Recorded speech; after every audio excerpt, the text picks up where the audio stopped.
This video falls under fair use. Fair use allows commentary, criticism, and reactions. What's up, back with another one. Today we are talking about Charles Barkley, ESPN, and Colin Cowherd debating airtime, criticism, and NBA media dynamics. So let's check this clip out. How has the season been so far for you and the switch over, Chuck? You guys aren't on as much as I would like to see you because I can't get enough of that show. But you've also said several times, like, they're not going to work me to death. I'm not going to allow it at this age. So how's the transition been for you? It's been great. Dan, we've complained. We've only been on ESPN, I think, 4 times in 3 months. We did like the first 2 weeks. We were off all of December to Christmas, and we're off until all of January until the 24th. I don't like that at all. What I was talking about working all the time, because I love watching basketball.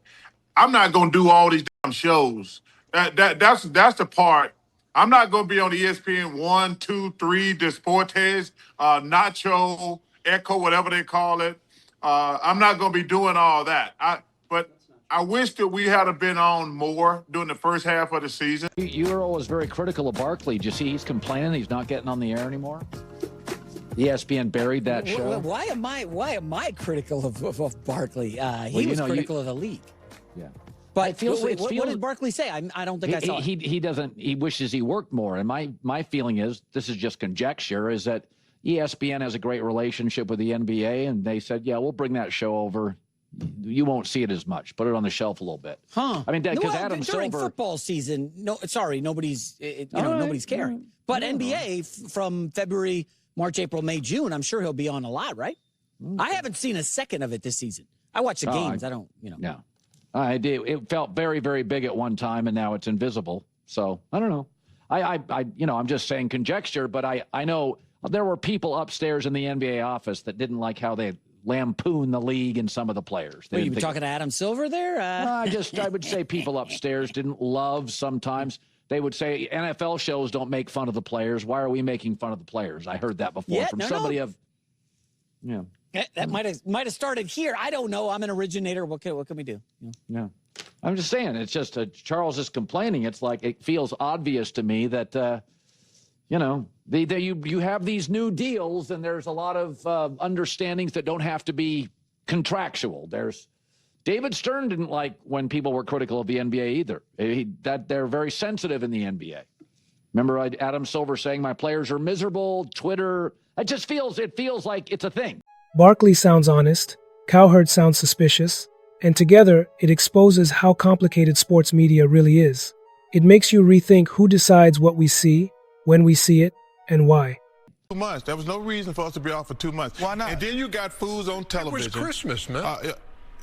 Christmas, I'm happy. Listen, it's a month. First of all, Christmas. Why was there no reason for us to be off? Christmas is the worst holiday in the history of civilization. All you do is waste money. Hate Christmas. You know that. What does that have to do with us working Christmas Day 5 days? Oh, we work Christmas Day. I know. So you said it's been 2 months since we were on. Yeah, but we only work once in 2 months. It's been a month. And let me tell you something. 14 hours in one day. And I feel overworked. Can I look at this camera right here? Yes. Okay, there's some fools at home or on the internet. They're at home now saying that we were talking bad about the players, so they made us work less. Shut the hell up.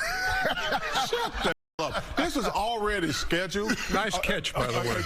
Because you know what, I really know. Do you realize how scheduled Chuck, come on, man. These guys are like, well, these guys, they don't put them on the shelf because they don't want them on TV. Man, y'all need to shut the up. This was already planned months and months ago. All I said was I would have liked to work more. But we're going to be so heavy on the back end. I know. We work 3 days next week. I know. Saturday, Sunday, Wednesday. Then we go home. All of the playoffs, all of the finals. The only point I made. Heavy back end. I know. And we could have. When the games really mean something. Well, they all mean something. No, they don't. Yeah, but they really mean something. You don't think the cup mean anything? Oh, you going to watch the Sacramento New Orleans game? Not if y'all paid me. Okay, then. It don't mean anything. Not if y'all paid me. I'm not watching Sacramento. Charles Barkley addressed questions about his transition to ESPN and the limited appearances of his basketball show, explaining that while he does not want to be overworked, he genuinely enjoys watching the game and would prefer to be on television more consistently. He clarified that his earlier comments were misunderstood, as his concern was never about avoiding work, but about not being stretched across countless platforms and sideshows.